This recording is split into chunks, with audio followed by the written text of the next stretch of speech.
and take a poll. Or Kate. Okay. David? Yes. Josh? Present. Tracy? No. Ben? Yeah. Dana? I'm here on Zoom. Tammy?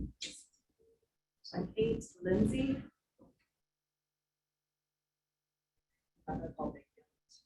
Sarah? and Scott? Great. So first order of business, approval of the June 2021 minutes. I'll take a motion to approve. Who was the first? Oh, sorry. Okay, okay. Perfect. All in favor, say aye. Aye. All opposed? All right, meetings passed, meeting minutes passed. First up, review visitor comments. I have none, and I see nobody raising hands online. No comments. Okay, old business. If there is any. Okay. All right. Check.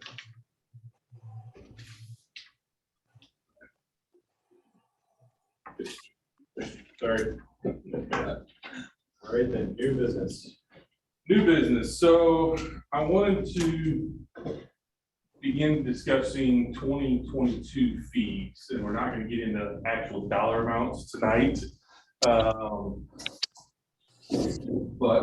I want to kind of give you the background info, how we've been doing fees over the last few years, and where we're at on that. And then I will hopefully, the timeline is that I'll send you guys out the fees that I'm hoping to put into effect for next year before next month's meeting.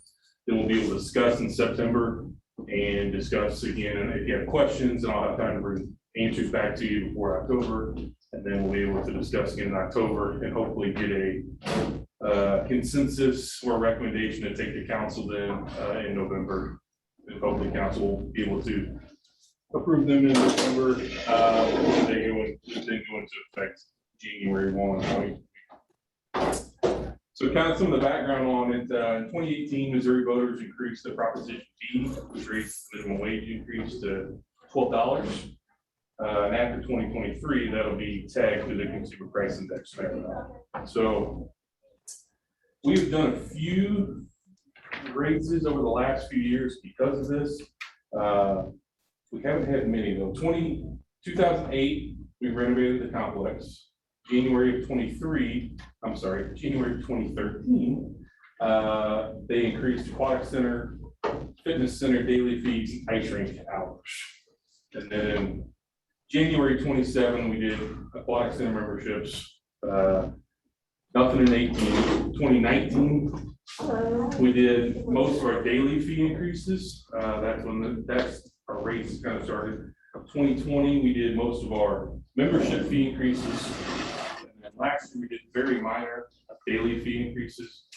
And so in 2022, I'll be proposing membership fees increases and hourly rental rates increases. We're talking really small dollar amounts here, $5 a membership, something like that. And you got to remember, it's over the course of like 2 years. Since we've done memberships 2 years ago, we did daily rates. We'll do memberships, daily rates. So we're looking at, some of them are like 1% increase, which is less than the consumer price index over the last couple of years. Now, the reason what we're needing to do this is city revenue and Parks and Rec revenue specifically has really taken a hit the last couple of years over COVID. So we've had rising wages because of the minimum wage increase, which is a huge impact on us. We've got 100 part-time staff members that run this facility and run our day camps and our programs and such. So we were $8.50, $9 an hour. Next year we'll be at $12 an hour. That's a pretty good increase on all of those hourly wages. And then with COVID hitting, we're still not back up on our fitness classes. Our fitness memberships are really still dragging. The ice rink's been great. The aquatic center had a good summer, but fitness is kind of the tail that's dragging the whole dog down. I don't know a better way to say that.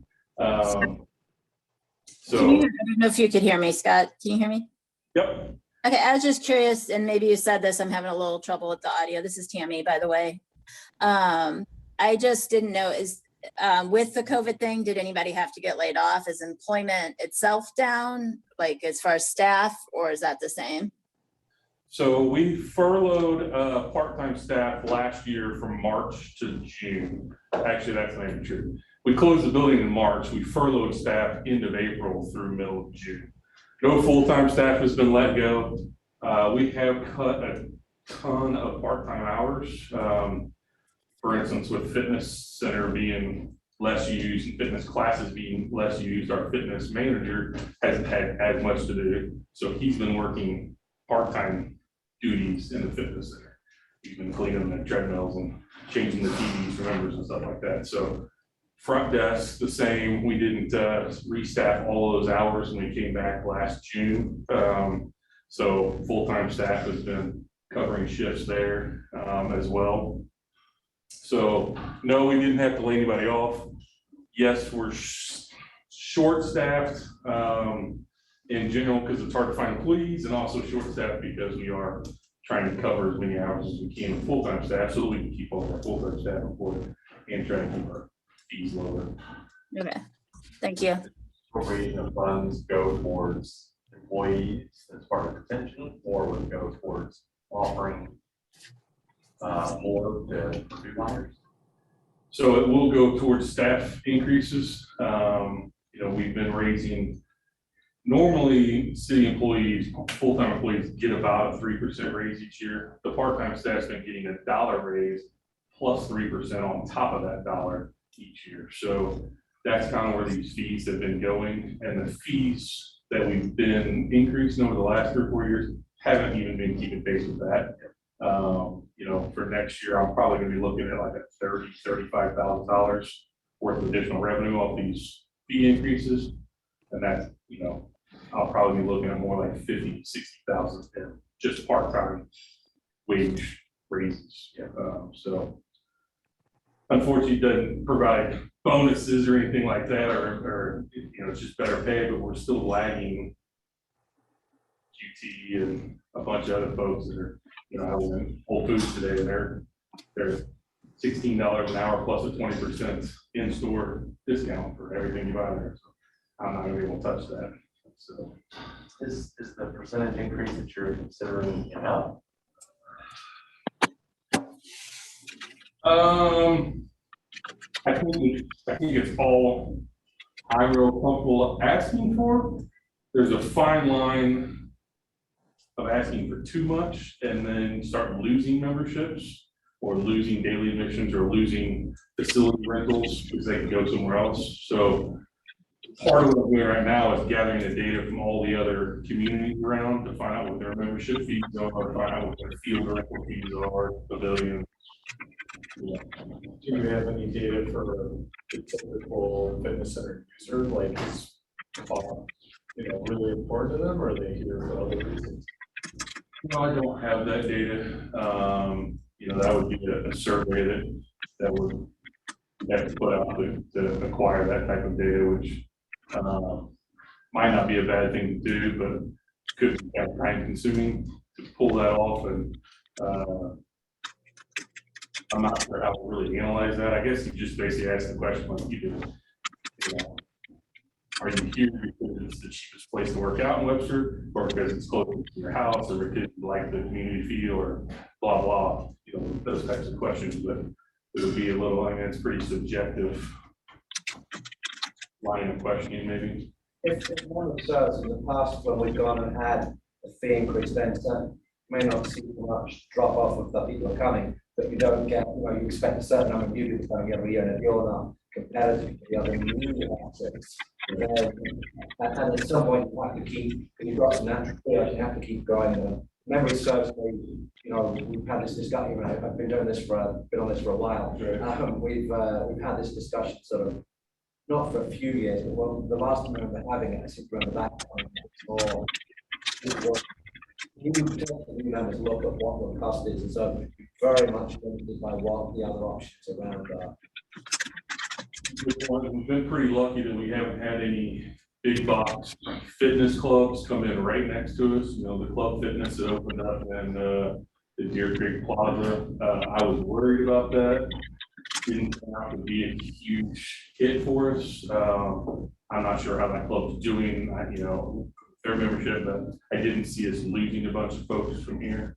But, you know, huge Lifetime Fitness came in, you know, right down the street at the corner of Watson. That would certainly impact us, you know, quite a bit, but I'm not aware of anything like that Some happening. in the area closed. Yeah, there was one, Yeah. a really big one that started, they were about to open over at Mackenzie. Yeah, the one by They Deer never Roots. finished it. Yeah, Well, the one over by like Watkins and Rock Hill closed down as well. So I think there's been more to fall on the wayside yeah. that have come in. Scott, with the addition that's coming, will that impact this fiscal year in terms of, like, revenue? It's not gonna be completed and Oh, rentable yet by the time. no, it won't. So the question is the studio, fitness studio edition that we're applying for a grant on, that actually, the grant is due in Friday, application due on Friday. So we're trying to put about a 2,000 square foot fitness studio on the front of the meeting rooms, which would allow us to have bigger, better classes. Also would free up the meeting rooms to have meetings instead of having fitness classes that are in there right now. And then as a side bonus, I'm hoping to get the engineering all worked out that the front wall of the building right now would be opened up and that box would slide onto it. And then we'd be able to open that up for weddings. Use the fitness studio as a dance floor for the wedding or 50th reunion or whatever you want to do. And then we have more meeting room space for tables and chairs. So we could have a large, you know, 200 to 250 person wedding or venue. I still think trivia nights are. Trivia nights, yeah, all kinds of things like I'd that. love to have a place in which. Yeah, there's no place like that, you know, the edge.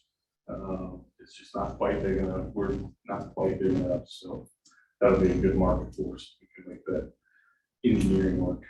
Should we raise any ad revenue?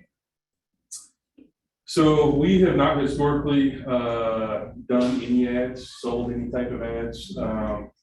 I have been green-lighted to start looking at putting ads on the hockey boards, the ice rink boards. So I'm trying to come up with some pricing and a program for that, but I don't think it's gonna be a. It's probably not a big, but I'm wondering if there were some way to explore the idea of fitness partners. You know, I'm thinking anybody who does massages, chiropractic, wellness, vitamins, you know, all kinds of folks who might wanna somehow who could, but it's still, I'm doing the numbers in my head thinking that's probably not huge, but you know, I'm wondering if there are people who would be interested in having access to this facility in terms of getting the word out about their businesses. We do some programs and things like that with, you know, the physical therapy right up by Schnucks. Yeah. And some nutritionists have done some programs up for us, but nobody's done it. We haven't done any straight advertising, marketing type of thing. I think one of the things that I've seen happening in quite a few facilities, as usages change, is they bring like a physical therapy center in-house or a urgent care or something like that inside the building as a rentable space. And then you can be a landlord and charge a lease every month. I haven't yet quite figured out a space in here that would work for us to do. But, you know, if fitness continues to lag, and I'm worried about that everybody that had bought a Peloton or whatever and locked into a 5-year lease, $50 a month with Peloton, will come back and continue memberships or buy new memberships here. You know, that might be something we would explore more in the fitness center. You have a personal trainer's office that's in there. You can convert that and get a little bit extra space or something like that.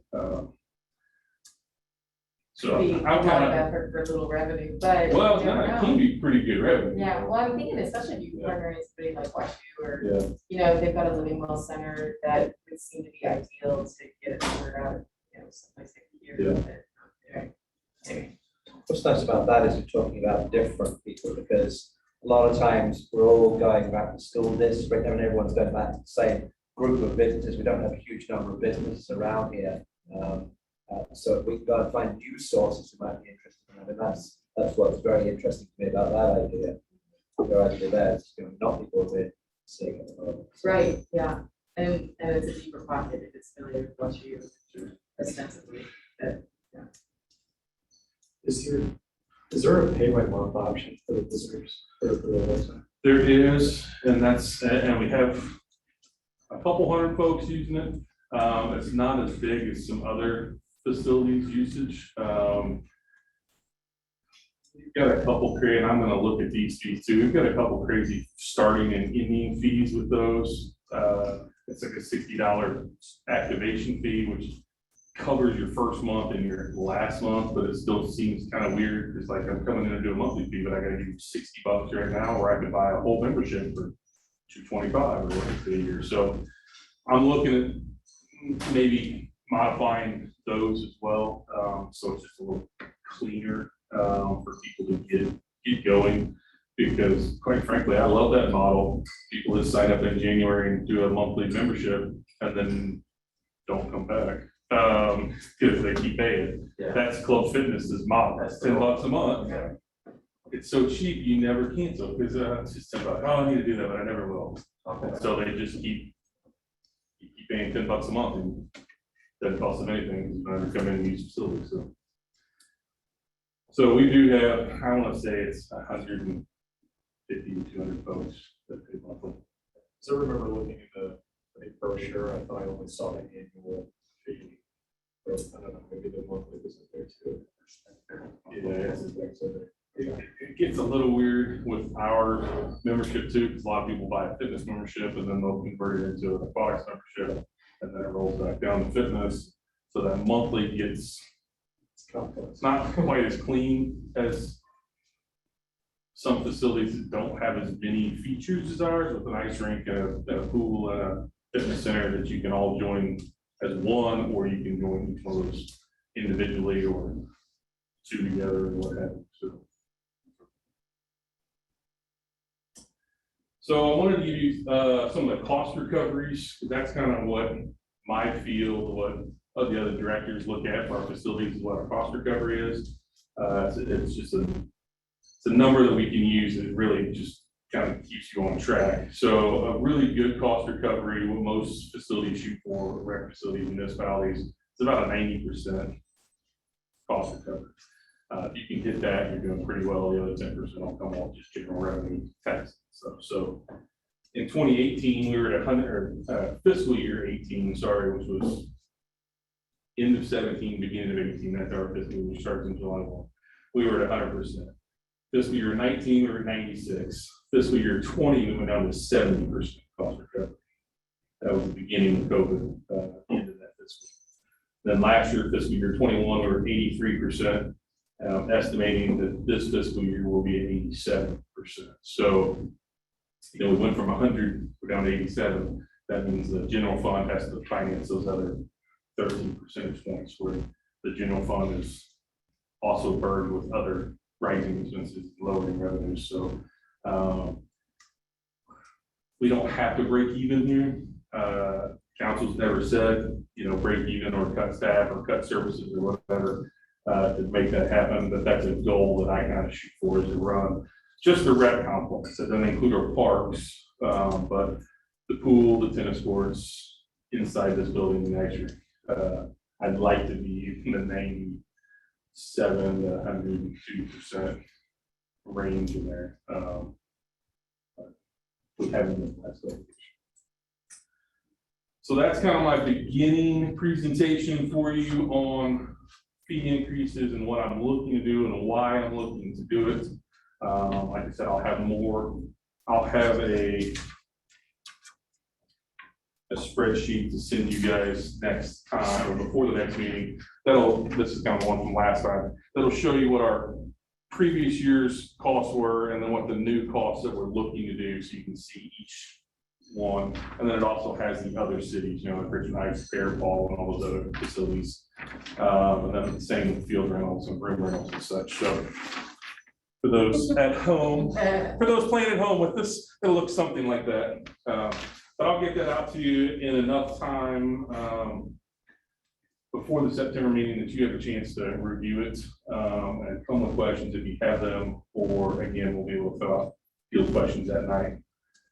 I'll, if I can answer that night, we'll have another chance in October to discuss before we need to hopefully take a recommendation to council. They're the ones that actually yay or nay whether we raise these fees.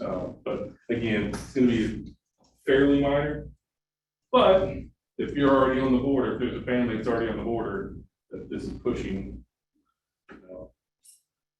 it could be detrimental. Again, we do have scholarships for those families, and a healthy amount of money in scholarship funds that cover those folks as well. So The fee wouldn't be implemented, you're thinking, until next year. I would like to do it January 1. It just seems it's a clean time to do it. Then you get all those new fitness members that are coming in. So we'll be able to publish that. With that, I mean, lots of good ideas like your potential ad revenue and your data analysis. I mean, does it ever make sense to form like a subcommittee to consider some of those things, to support the effort? We certainly could, or, you know, I love the idea. I love the ideas of the help. Have you thought about these type of things? Because sometimes people do mind bringing new ideas. So yeah, I'm interested in help if y'all want to do some research. It's easier for us because you don't have your day job. Yeah. You know, we have ours. You have your own but job. Yeah, we don't have your day job. I mean, yeah. Yeah, if there's That's a something. great idea. I would love to be on If this. there's something that, yeah, you're passionate in and it's in your field, it's something that you know about, and like, you know, there's someone who does marketing, ad sales, sure, I'd love to have that when I go to do the boards, things like that, because I didn't go to school to be a marketing person or a salesperson, so, I yeah. did marketing for 4 years. There you go. And I was thinking like the advertising sounds like a really good idea, even if it wasn't all the boards, if you had like some sort of electronic board, because then you don't have to pay to change it all the time. You can run different ads, even if you had one outside that's got different programs and showing what you're offering, but it also throws an ad every 10 seconds, sorry, your face. But that way you can change it and you can be making money off of them. Also, those ads every time, it's like however big, whatever deal you work out with them, you know, we're running, you know, giving them a little more airtime, so to speak. Right? And then if people want to change it, I just think you could make more money that way, that rather than having to change the boards. I know some of the boards, like, they make them where they can do that too, but those are pretty expensive to put in, whereas like a screen in either there or outside would be more cost effective.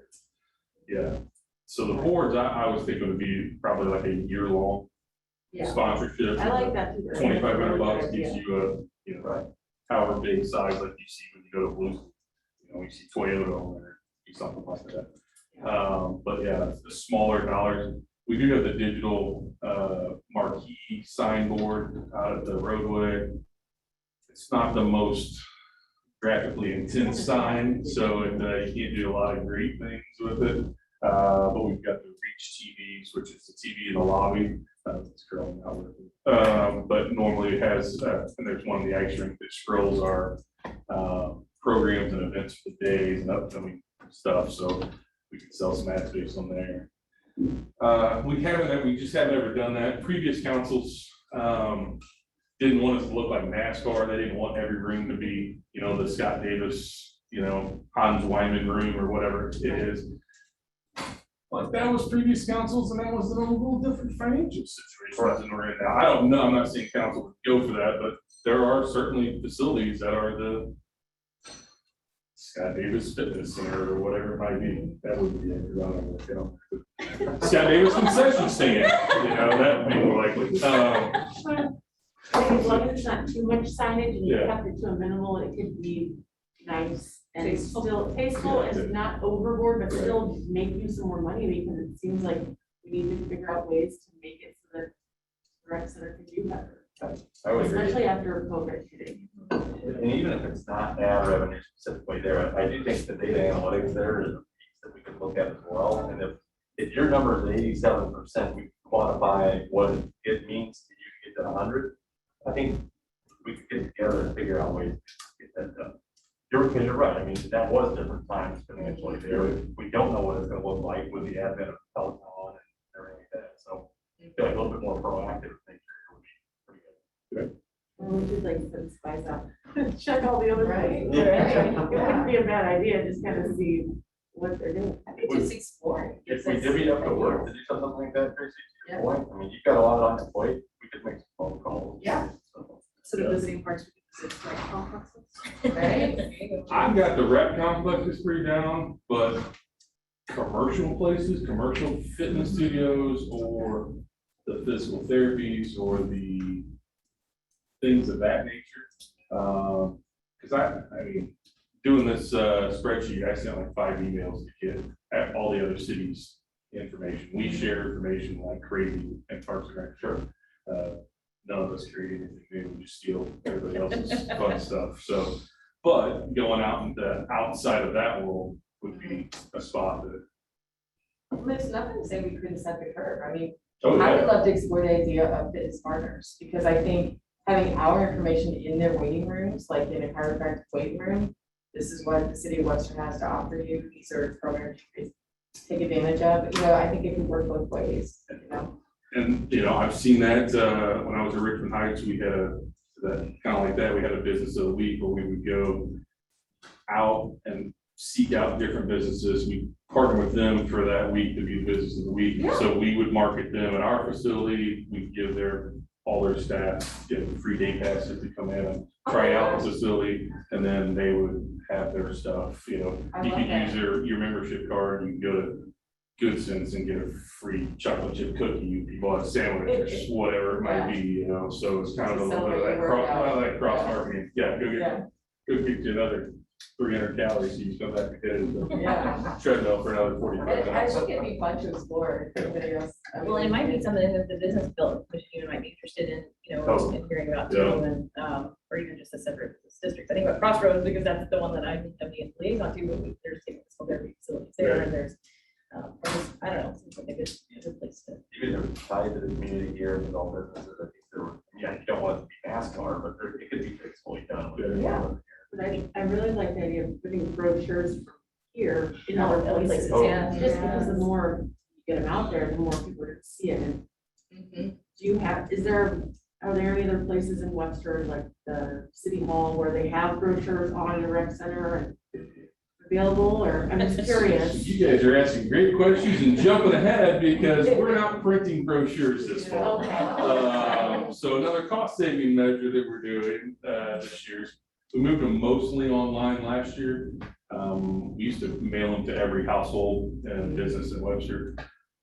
Last year, we didn't mail any of them unless you specifically requested them, and we printed them out, had them on hand for people, and we still have boxes of them left over. So we're not printing any this year to save money. Also, you can't find the paper that we normally print on.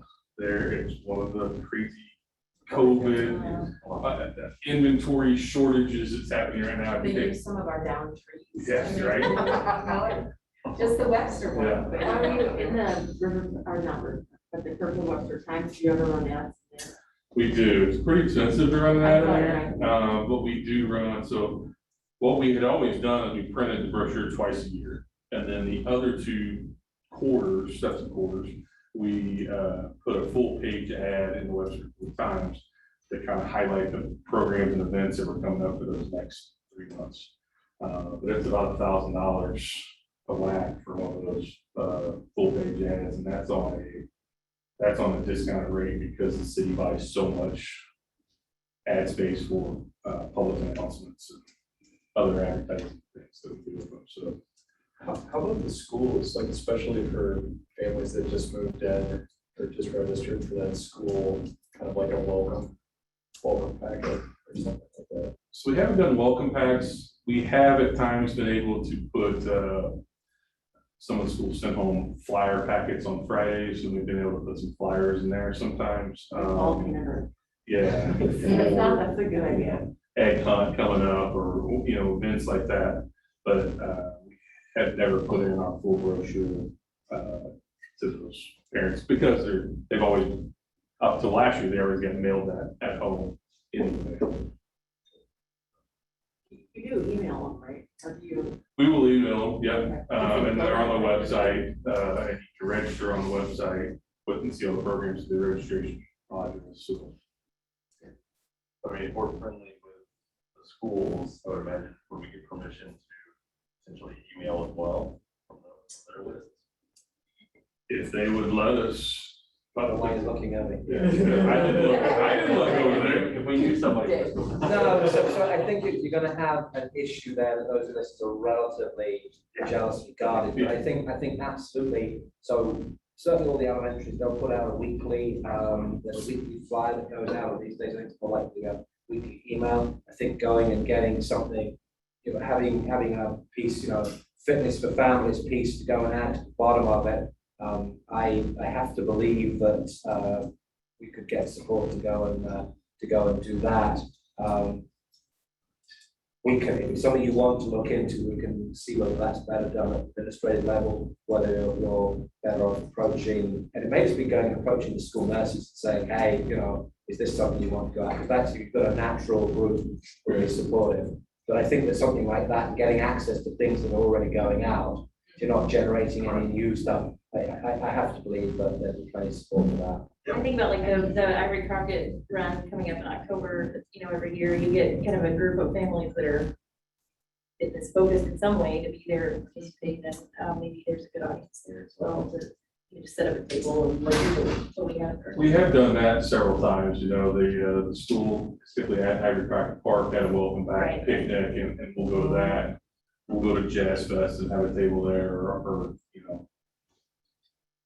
whenever there's major special events, we try to do things like that. Have a little table where we're placing teams and stuff, and we'll have some stuff out there.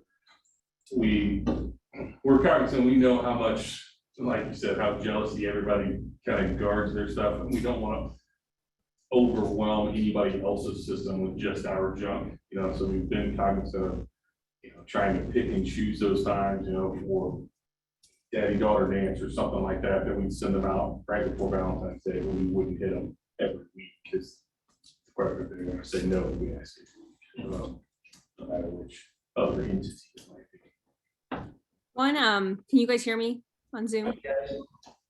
This one idea, this is probably like a moving forward, and maybe you could find a high school or college student to help with this, because video is just so popular now. And I'm thinking about the brochures, I remember that. And you read something and it's really hard to get a sense, for what it is and how fun it might be. So I was thinking maybe like for the father-daughter dance, if that happens, have someone do like a quick video and put together that recording that you could post on your social, but kind of use more videos as a way to attract attention to these events, like even a quick vignette of like the pool and kids having fun at the pool. And that's how you kind of advertise and get excitement for it. And especially if people don't want to necessarily come and take tours, they could just watch a video of it. So instead of having to go around and put up booths everywhere, you could kind of try and create videos and get more viral interest in the different things that we offer in Webster. I think you've reached a lot more people that way. Yeah. You guys are on. Yeah. Yep. Facebook primarily. The city just started up Instagram, and I think Jeannie's got a couple of the other ones, but. Do you have a person in-house that does that? So the city just hired a public affairs director, and that's part of her job, but she's still bigger fish to fry right now than get down in the weeds on the individual programs like that. We were just doing that, starting to take a lot of those videos. And my staff person doing it left and took another position earlier this summer. So he was very tech oriented and was good at that. So it's finding the right staff person to do it. We don't have the editing softwares and some of those things, so we can shoot the little, just quick video, but we don't really have the editing to make it super polished. I love the idea though that Dana had about, getting a college or high school student maybe involved, and especially because the Kids Webster U just partnered with, I think the Business Development Commission to put those little videos of downtown and the different business districts together, and maybe this wouldn't be a huge stretch to, to add. To what they're doing. I think Some of it, you don't even need a lot of editing. Right. You can get an app and do it. My sister-in-law works for the farmer's market in New City, and all she does is their Facebook and their Instagram, because they're all older and they don't really know how to navigate it as well as the younger generation. That's what she said. With the younger person, it's great to have them. They can do it for cheaper. They can get an editing app and get a little video for you. And it's like not as hard to do as I would think. You're right. video's just I'll labor on that. video is just the way, like, video is where it's going. So I'm glad I don't think you should waste your money printing things, but if you can get some cheap, inexpensive videos that kind of, especially the fitness center. I was there today and that was like, ooh, but maybe you can put together a fun video when it's a little more crowded and show some of the cool stuff that you guys do. And maybe that'll draw some interest, because maybe people don't want to drive and do a tour. They could just watch this and get a sense of it. But yeah, I know this is like a longer term. It's a it's a lot, but yeah, if you can find someone more tech savvy, then I certainly am. But Not to keep hammering the school, but could the high school potentially have an interest in helping this? Is there any type of video programs that are there? So we have, we certainly give an opportunity for high school students to go and help out with the communications department for the school district. We've had high school students who've gone and done that. I think that if you make them aware that there are these opportunities, I don't think there's certainly little downside to sort of going and doing that. There's not sort of a formal, these students want to go and do this sort of thing type of program. But again, I think probably if you, what you might reach out even just sort of start off with Kathy Vesperini, just who's the child communication for the district as a whole on the admin team. She would know probably the right people to approach in high school. She's not going to be. I don't think she's overrun with volunteers or anything like that. So it's going to take a little bit of effort. But she may. I don't know the right person to There's a teacher at the high school who teaches marketing. You guys know Miss C. And she's amazing. She's done groundbreaking things. She does the run every year. And my daughters who are older still talk about her in glowing terms. She might take this ball and run with it and be. Yeah, I mean, she might do it. I think it's again, there's a danger that we keep going back to the sort of the well or the setbacks, but at least she might be able to also point you in the right direction. Well, what my impression of her has always been that she's giving these kids real world projects to do. So they are doing marketing at the high school level. So it wouldn't be so much that it's going back to the well. Yeah, and she understands. So she may well know students who are interested in it. It's about working out who the right person to sort of say, hey, who's interested? Here's a place where you can go and volunteer and go and do something, and it's good for you and it's good for the community. I think I mean Kerosene is a good I mean I was thinking of Kathy just because it was sort of more up. Well, she's up the hierarchy. But I mean I think you're right. I mean there's no harm in going. She's a dynamo. She's yeah. Any other thoughts on budget and revenue? I mean, you guys done everything to write checks so far tonight, so I love it. That's where it starts. No, it's no checks. I mean, I got a pen. You can borrow. I don't know. So I had a question. I had a question from a resident recently about like the scout groups and how in some cities, I guess they have kind of a deal going with the parks that they get half off of shelter rentals and things like that. And they don't have anything like that in Webster. So a lot of the local scout groups don't rent shelters here. They go to Shrewsbury or elsewhere, and it made me wonder if, like, maybe if you had a way to offer that, even on some of the smaller shelters with the smaller groups, like, would that bring in a little bit more revenue where shelters maybe weren't being used before, but is the usage high enough that that's not really the case? Yes, our pavilion rentals are all the prime time, all the weekends, Friday nights, weekends are sold out. And in the summer, even a lot of the weeknights are already sold out. If it was a daytime usage, something, maybe. Is there a potential to put more pavilions in? Sure, you got more money. I'm just Yeah. curious, I mean, if Yeah. they're that high demand, it would seem like that might be a. Yeah, and we don't even rent to non-residents, so many cities rent to non-residents, and we've got enough usage and we restrict just resident usage. So last year was probably our best pavilion rentals ever because Right. nobody could go inside and have any birthday parties or anything, so we did a lot of pavilion rentals. Are the smaller ones being rented, Scott? Like, I just rented one, a big one at Blackburn, but there's like the little ones, like, are those being rented that maybe you offer up some to non-residents of the ones that, like, non-residents get the crappier parks? Oh, any parks? I just want to make you laugh.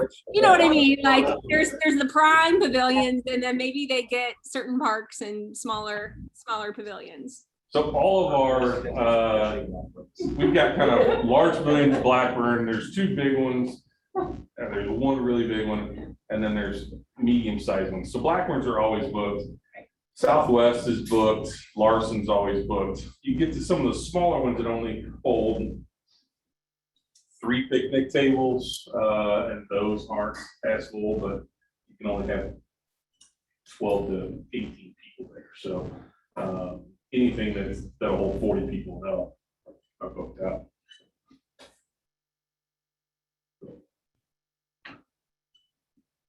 All right. Well, that's all I have for that topic. So in other new business, I have a question about the pool. Sure. Obviously, I guess you're having problems getting staff at the moment. So the pool at the moment is running 4 until 7 at the weekend and 4 until 8 during the week. And it's always gone, and once high school has gone back, it's always gone in the week, it's gone back, but at the weekend. The weekend will be full weekend.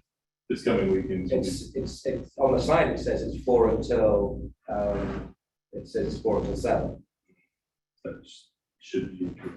Okay, and I only say this because I just came from the pool. And we're up there, and also you've only managed to get you're only opening, or you've only had the deep pool open as well. So I recognize this year you can't do, it is what it is. You've got the lifeguards gone. I guess you've got people who've gone paid. Obviously, you're only charging half admission for people who come in, and so that's probably doing quite a good deal. But people who've gone and bought pool passes and things like that, you're obviously not getting, when it's the hottest, you're not getting that. So a couple of things. Is there something we can do for next year to try to make sure that doesn't happen? And has any thought of been given? It's always struck me as curious that during the week the pool's open till 8 o'clock, right? And the weekends it's only open till 7. Is that so you can get parties in or something after 7, or why is that? Less usage typically is why, because people just don't come as late on those weekends. They're doing other things. If you come and look out there on Saturday night, it's not really as busy as it's on Tuesday. And I'm not sure why that is, if that's just usage patterns. But as far as lifeguards, yes, it's a region-wide shortage of lifeguards this year. Last week, Maplewood had, for 2 days, had 1 lifeguard, and it was the vice president of the lifeguard management company that was out there guarding.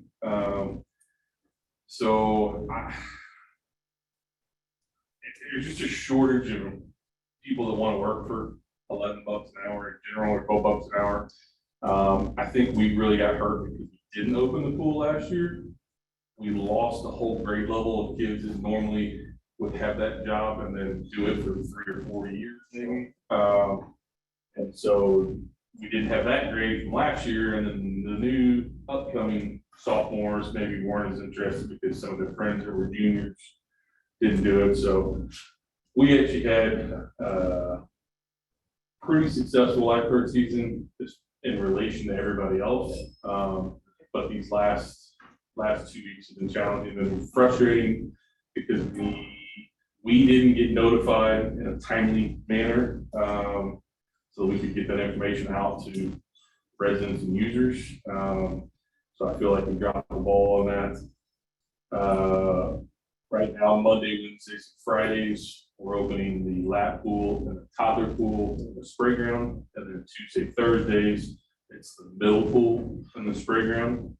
And then Saturday and Sunday, so we have enough guards to run the whole facility, both Saturday and Sunday this week, and Saturday, Sunday, Monday next week. So go check the hours on the board that they have on Check there. that out there. And to be clear, I understand this year, it is what it is. It's more, is there something we can do?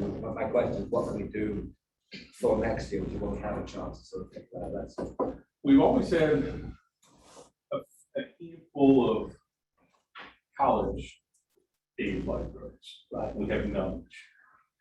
So typically, once the high school goes back, we lose half our staff because they play sports or they're in a club or they just get to study or whatever it is. But we've been able to keep those college kids. Also, we were supposed to, right now, we're supposed to have, and our brochure says we have lap swim start at 3:30.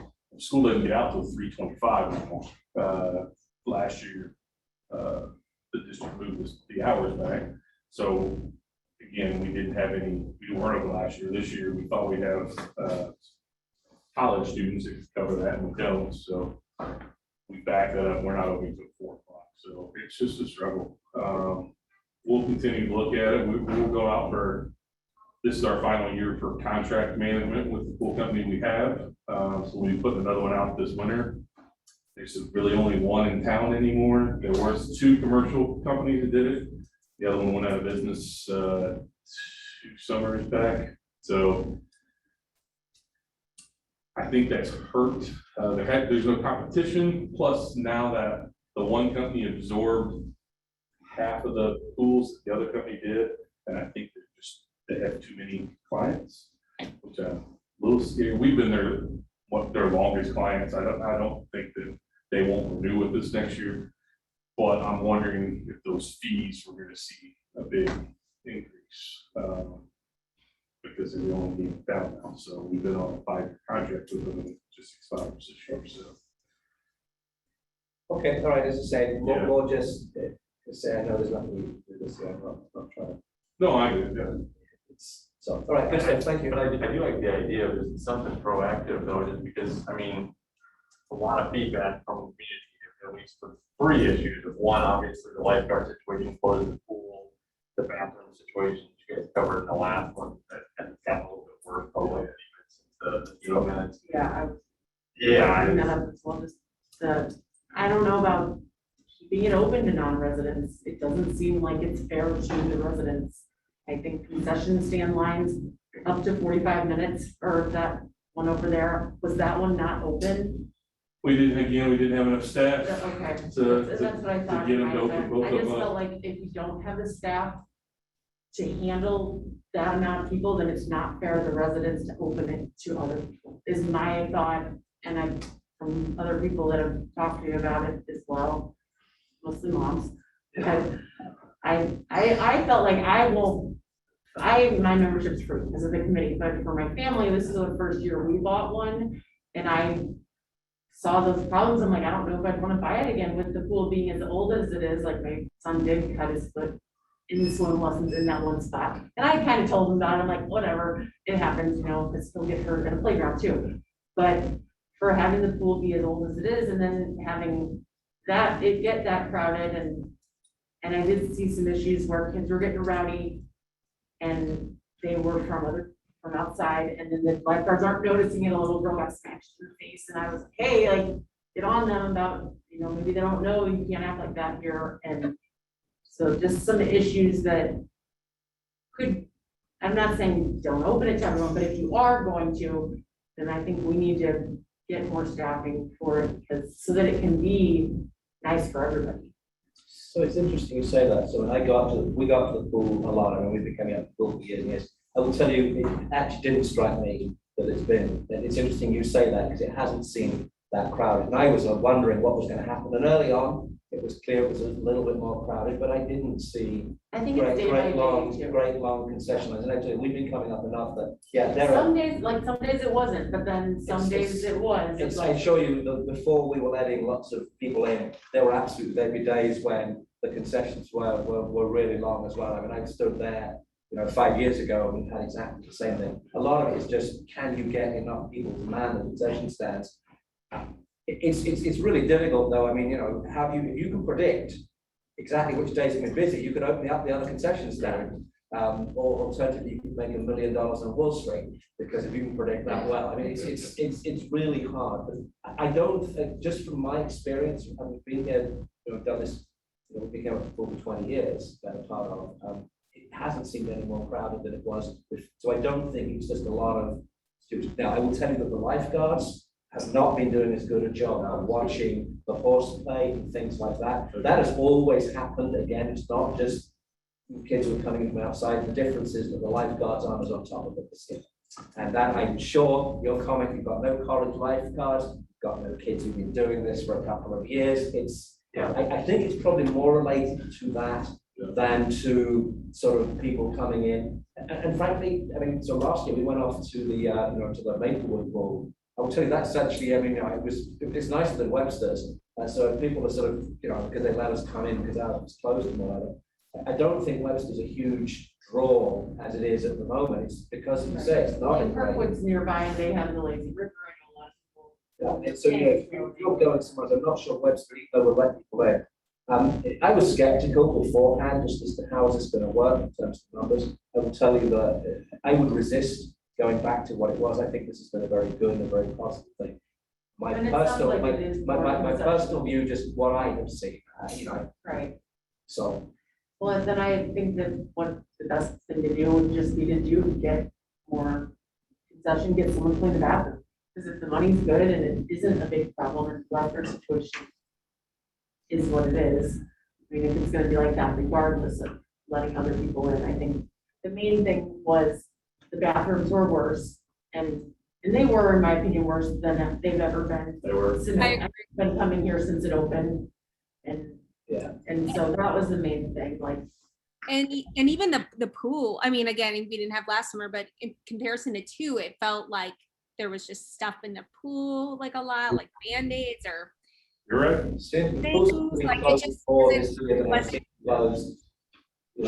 But again, how much of this is that we weren't open last year and I don't remember as well. Right. No, it's worse. The water quality is, you can see that there's algae on the pool deck out there.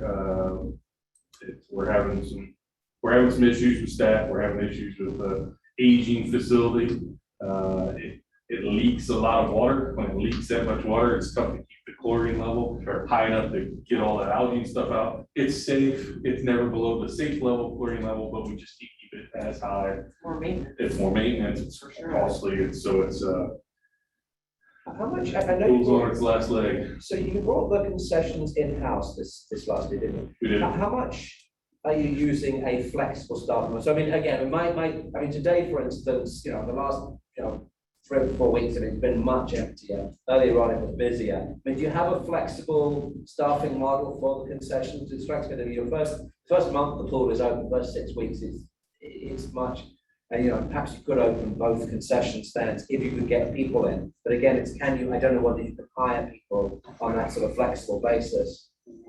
Probably not this year, because I can go make $15 at Taco Bell and it's not just for a month. So I'll walk in there all the time when it's not busy or when it's a cooler day or a cloudier day. And, my first question is, hey, does anybody want to go home today? And none of them ever do. And so sometimes we'll cut people loose anyways. But when you start doing that too much, then people go find other jobs that have steady hours. So more often than not, I try to find other duties for them to do that day. If you got time to lean, you got time to clean, type of thing. I like that. But it's tough. We only have about 11 concession employees in there. They're all 16, 17-year-old They staff did a great members. job. I felt like they were quick on it. Yeah, Glad you they think were- that. they but- were- Except the day you had to wait 45 minutes. Well, no, I had to Right. put that day, it was because there were 20 people in line. It wasn't because they were going slow. It's because the line was long. Like, it was just a really long line and.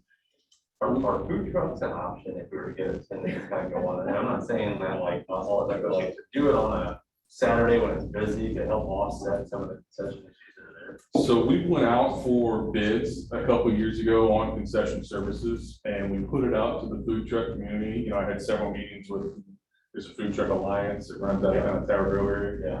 Yeah. I had several meetings with them, and they put it out to all their trucks, and none of them were interested, because they don't, you just don't know. Yeah.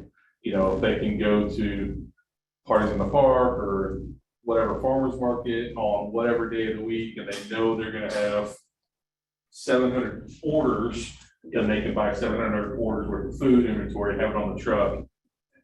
You know, something like this, they just never know if it's gonna be a huge day, they sell out, and they leave and go buy more stuff and try to come back, or they just call it quits and leave, or do they overbuy and then it's a cloudy day and nobody shows up and then they got product. So, yeah, I would love it. I love food trucks. So, that I was hoping to be able to get someone instead of our previous concessionaire who then we ended up having to let go, because I thought their lines were extremely long. The prices were high too. And the prices were way higher. We at least were able We to appreciated that. offer a lower price. And tried to do a more limited menu so we could slam things out the door faster. But it's a learning curve for those younger staff members in there on how many chicken strips do you cook now, so that you can get them out the door fast, versus they sit around and get old and then you hand them somebody and they're like, these are cold, I don't want these. Then we have to throw them away or whatever. So it's I think that will get better. We didn't open it until the pool started, and we were just slammed right away. So I think when the pool closes and we have some time to do slower training with the staff that's in there during the ice rink season, and hopefully have it build up our staff before next pool season comes in, I think we'll be in better shape with concessions. But all in all, revenue wise versus expenses, we're doing really well. So it's been good. Would there ever be a reason to consider going off of a contract basis for lifeguards and to start doing that in-house? There's a small cost, well, not small, we probably saved $20,000 or $30,000 in lifeguard costs. But you're gonna offset that in human resources and payroll and finding, that's all that company does, is finding and training lifeguards.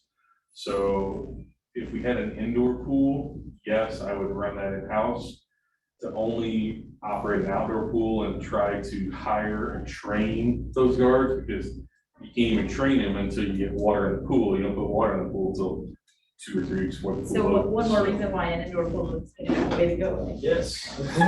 So that's gonna be your re-election manifesto. I'm not waiting that long, and I'm also, I don't know that I'm running again.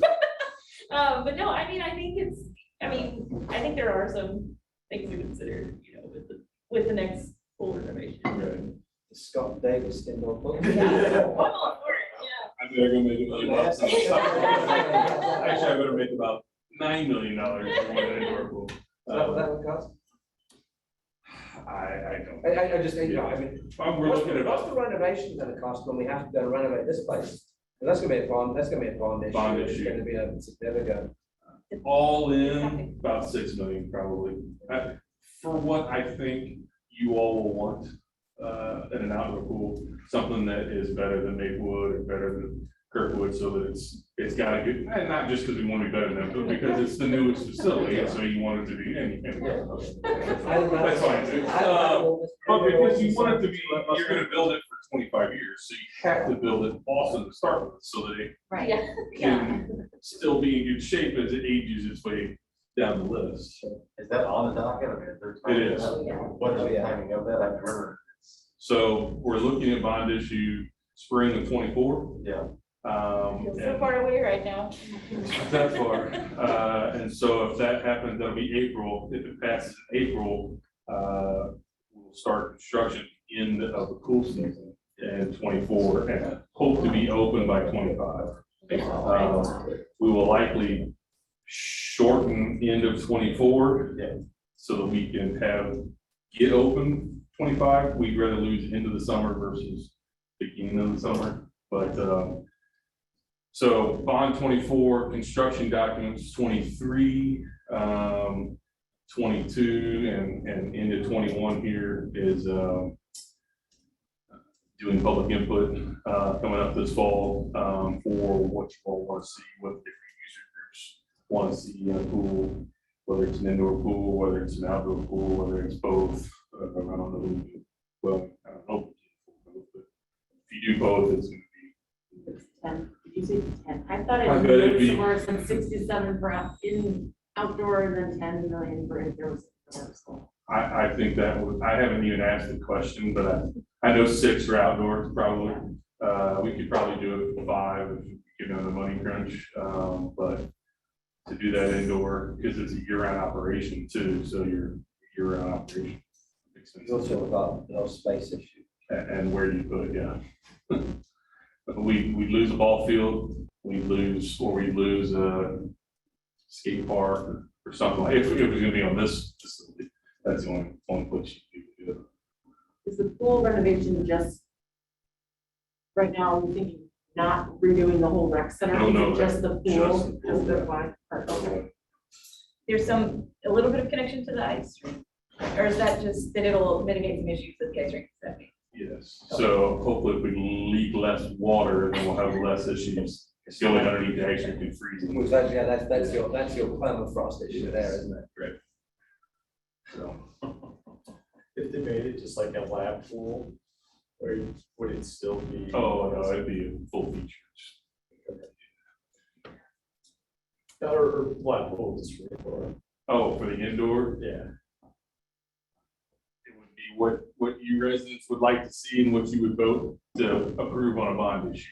Yeah, I I don't know. I didn't realize it when you were saying 9-10 million, if you were saying like a full water park type indoor, or if you were talking just like 6-lane or 8-lane. I feel like this space is not doable unless you're redoing the entire rec center and remodeling it to put it where this is all connected and it's in a different shape.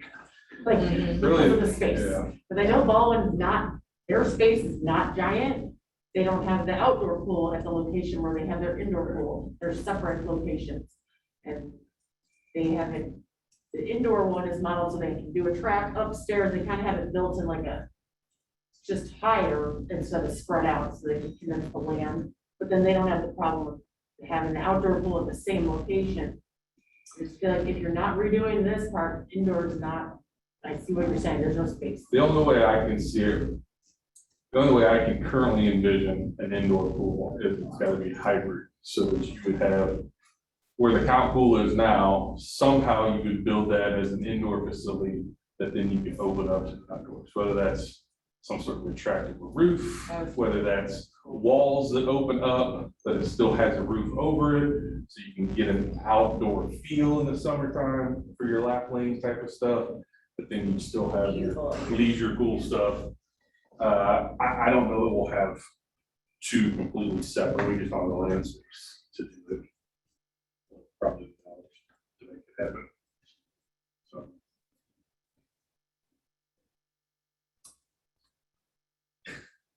So when does public input start? Soon, this fall. And can we help with that, with gathering and helping to get that Yes. work out? Yes, so I gotta get an RFP out to hire a consulting firm, an aquatics consulting firm to come in and lead that for us so that they'll have they can make the pretty pictures for us of, you know, these are kind of your options type of things for what you're looking for.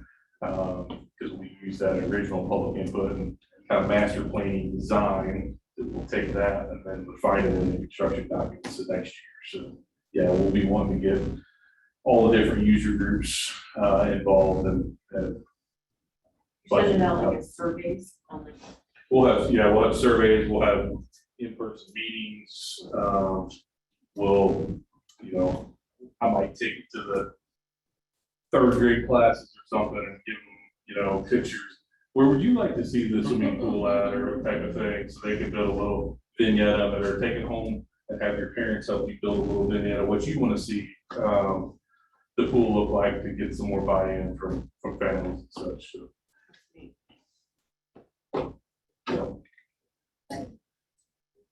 All right, well, let's roll down the agenda. All right. Council report. Oh, okay.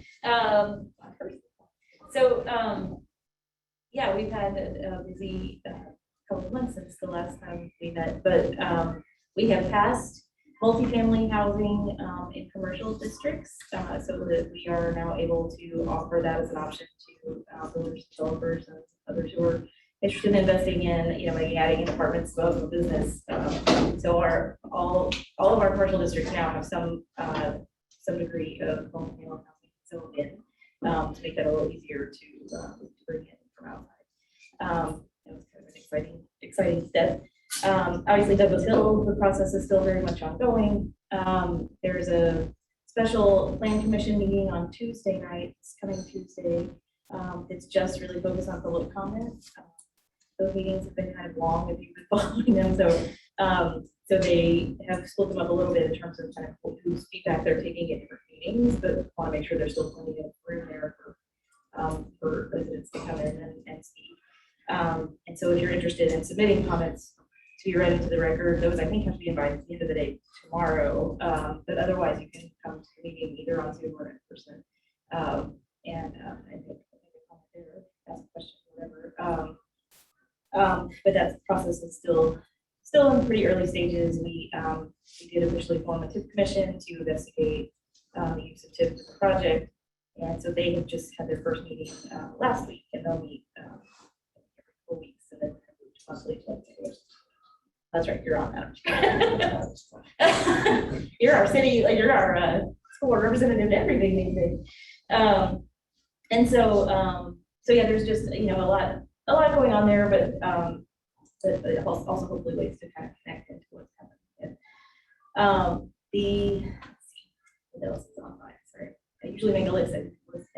I'm trying to think what we have coming up next. We are having kind of big discussions about what to do with the American Rescue Plan Act funding that's coming.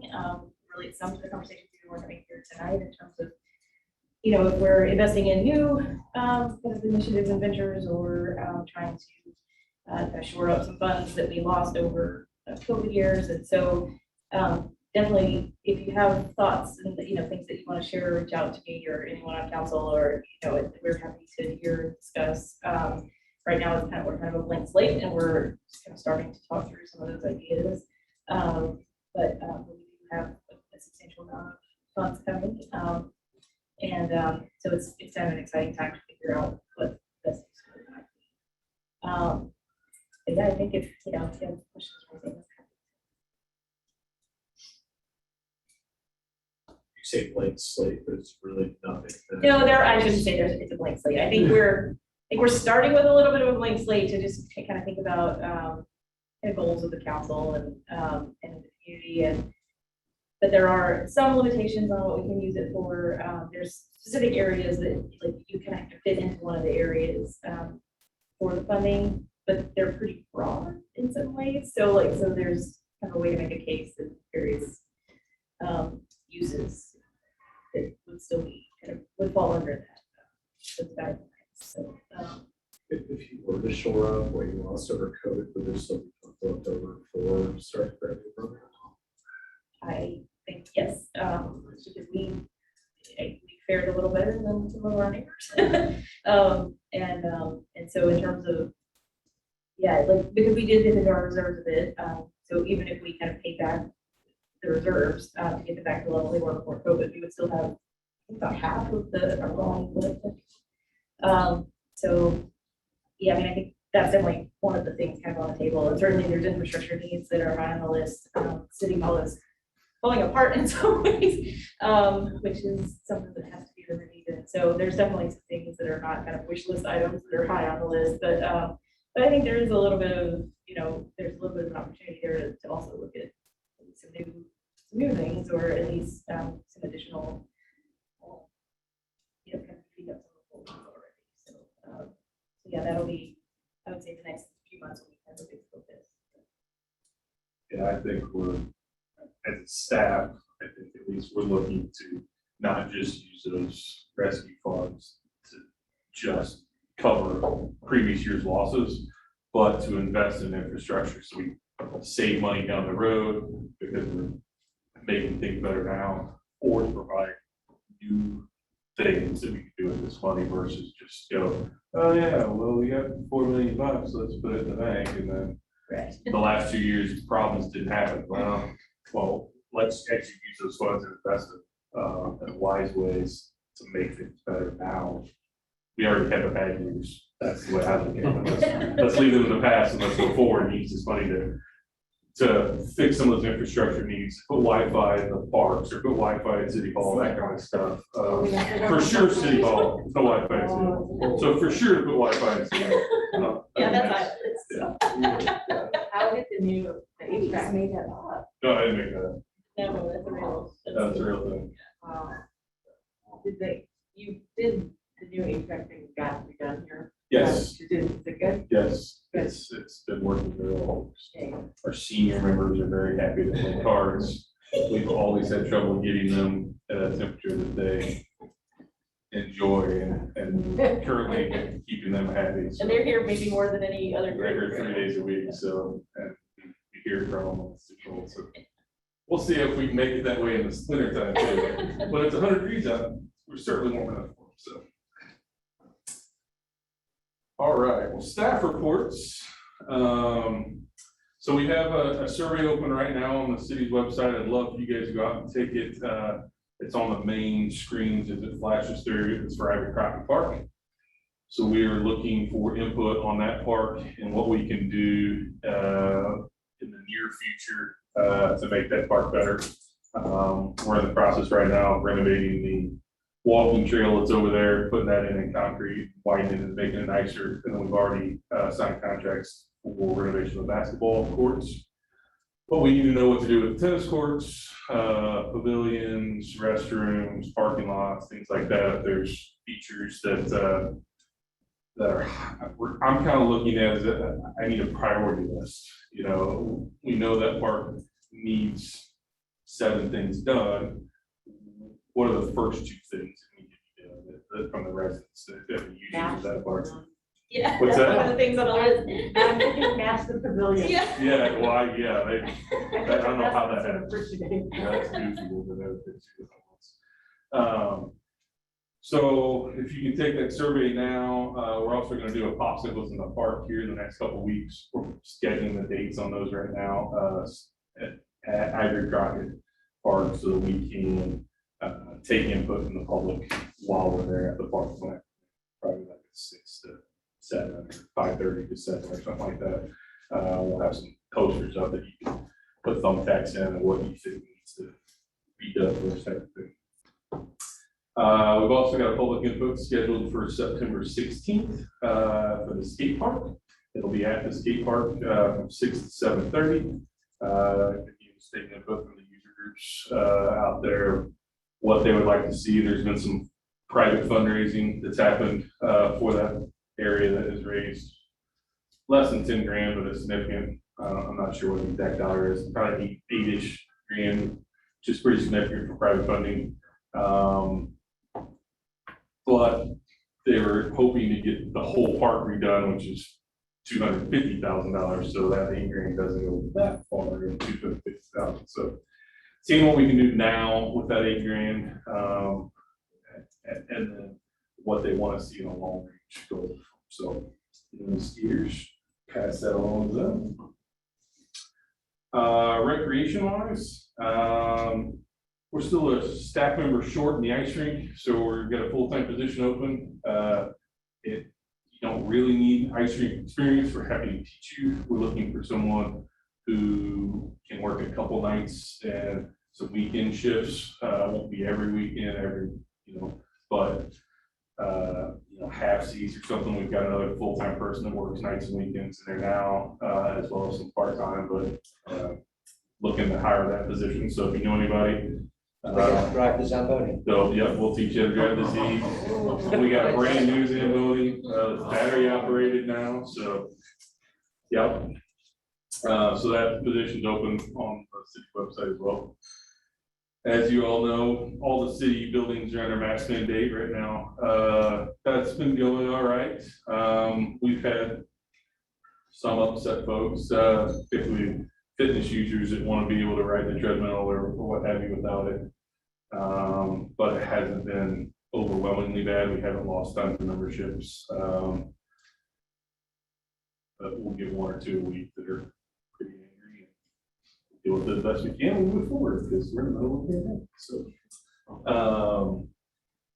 the city did pass new personnel policy that all city employees must be vaccinated by October 1st. And when there is new approvals for booster vaccines, employees will also have to get boosters with a short time frame of them being authorized for usage. So we're holding a COVID vaccine clinic here next Tuesday from 9 to 1 o'clock. Should be open to the public. We're going to get all of our staff members in first, but we should still have vaccines available for the public. Counties running it for us. So I'm told they'll have plenty of Pfizer and likely Johnson & Johnson vaccine doses. The J&Js have been a little tougher for them to get, so we don't know how many they might have. But so we'll have the first one will be next Tuesday, the 31st. This follow-up second shot for Pfizer would then be on September 21st. Have you had any employee pushback on the mandate? Oh, yeah. Vaccinated? Oh, yeah. Because I mean, given the difficulty in filling all the open positions, what's that gonna do to that? I mean, do you expect resignations? I wouldn't be surprised. My department's about 75% vaccinated on full-time staff. Part-time staff, I probably still have 65 part-time employees and or instructors, whether they're fitness instructors, learn skate instructors, or softball umpires, that have not yet given me a copy of their vaccine card, or they have not been vaccinated.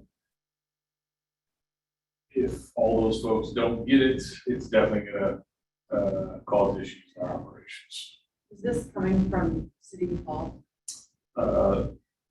City council passed it, city manager brought the personnel policy forward, and council passed it last week's meeting. Giving religious, I'm sorry. No, I was just curious. I thought that's where it came from. I just wanted to ask. There are religious and medical exemptions available, but it's pretty tight to get either of those.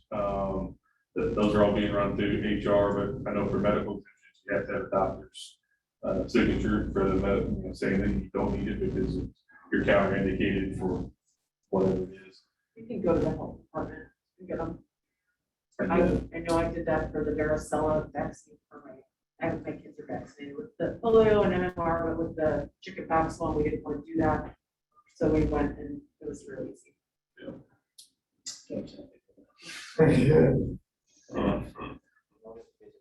I think It's actually quite stupid to get a religious exemption. the religious one is going to be a little harder to get, I think. I'm not running that, but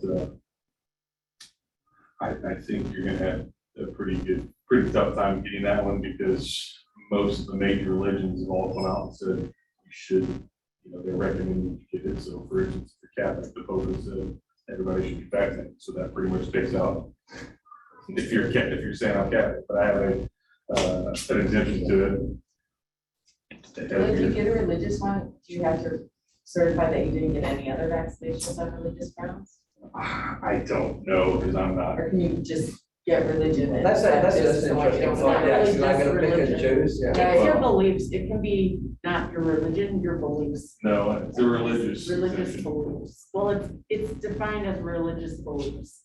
So it doesn't have to be if you're associated with a church, if you just don't believe in that, it can be, that's considered the same thing as religious or beliefs. I was just more curious if you could be religiously against one vaccine and not the others. Right. So. Well, with that one, that's kind of how it was for the varicella one. It wasn't medical. They were like, well, then it's your beliefs, but it wasn't religious. So when we did that, that's all my only experience with it was with that, not with the COVID one. So Gotcha. Will this allow them to use any type of restrictions once everyone's vaccinated? Or maybe the staff really aren't under any restrictions at this point? Well, staff is masked, just like all, inside all of our buildings, but I think we'll continue to be masked until there's a larger population in general that are vaccinated or transmission rates go down or what have you. The city manager has a doctor, has a PhD in epidemiology. She led the COVID task force for the county in Arizona that she came from. So she's well versed in all this, way more so than I am. So I don't follow her lead on it. But it's nice that you're having it here so that people can get it. It's easy and it's pretty neat. And that, as well. agree, yes, we should be, there's still, the fire department and the county are still working out all the details, but as soon as they do, then I think there's supposed to be some announcements coming out tomorrow. Good stuff.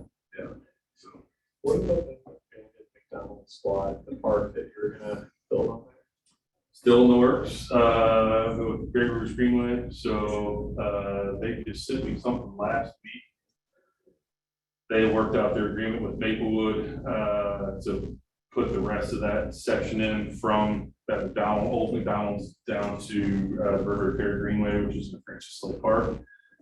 But it's not gonna happen until 2025. Wow. Because they're using a lot of transportation, federal transportation grant money. So, with that process, there's a listing on that. So, I don't think our park portion should, I don't think we'll take till 2025, but it hasn't been planned still yet. So, we're still getting planning and then the funding for it. So it could be 24, could be 23. Of course, a new year. Yeah. All right.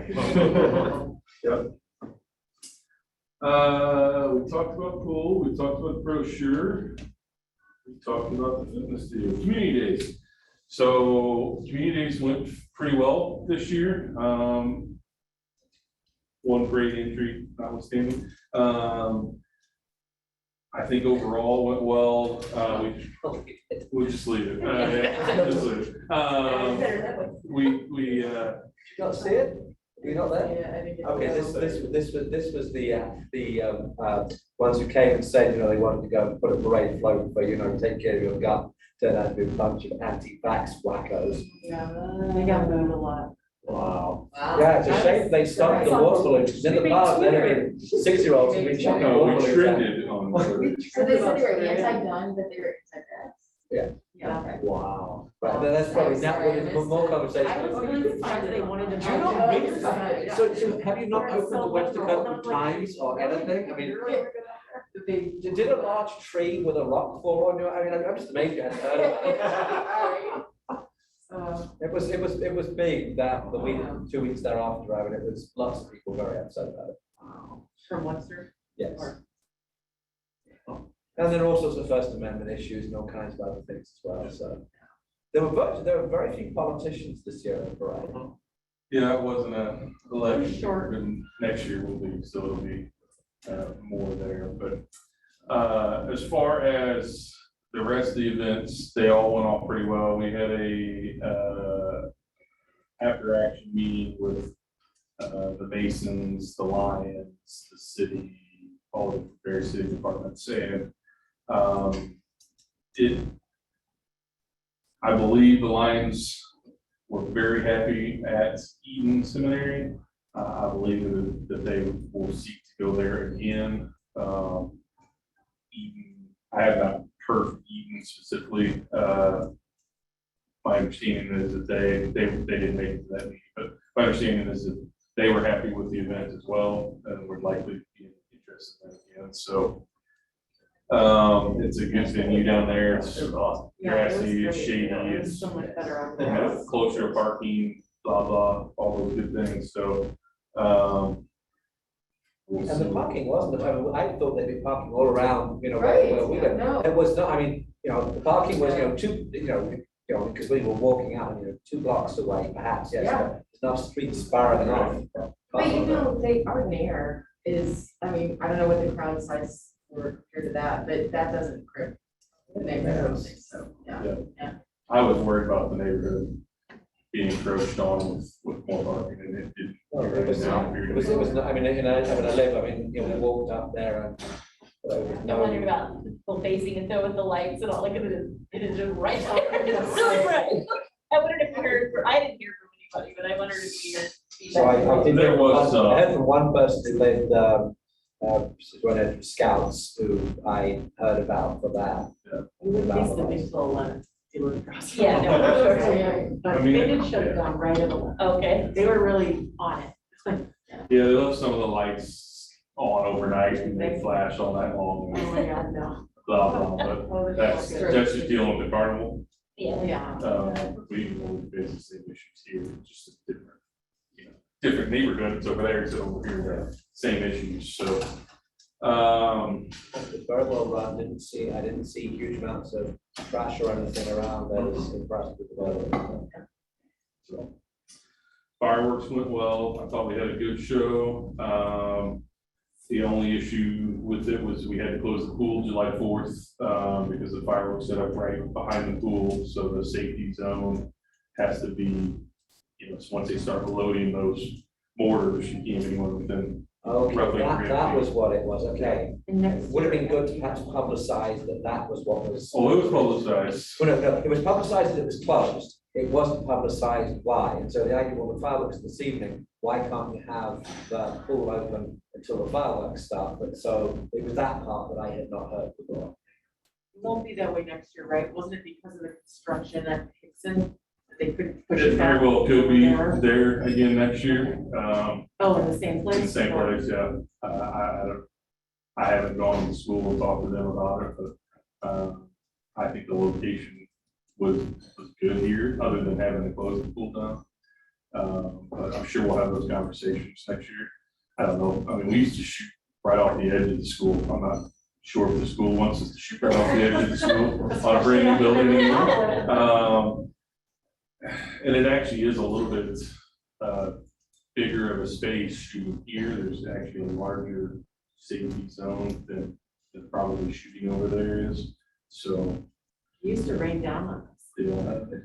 People miss that apparently. I used to ride my bike without a helmet and drink out of the hose, but apparently you can't do those fun things anymore either, so. What were you drinking out of this house? Because the water, I believe, is still allowed. But overall, I think it went pretty well. It was a good 4-day event, so. And that is all of my reports, but happy to answer any other questions you might have. Questions? All right, I'll take a motion to set the next meeting September 22nd at 7 p.m. All in favor? All opposed? All right, next meeting is September 22nd at 7. I'll take a motion to adjourn. Second. Perfect. All right, all in favor? All opposed? Meeting adjourned. Thank you, everyone. I got these things done. Thank you all. Bye. Have a good evening. Right? It was like, yeah.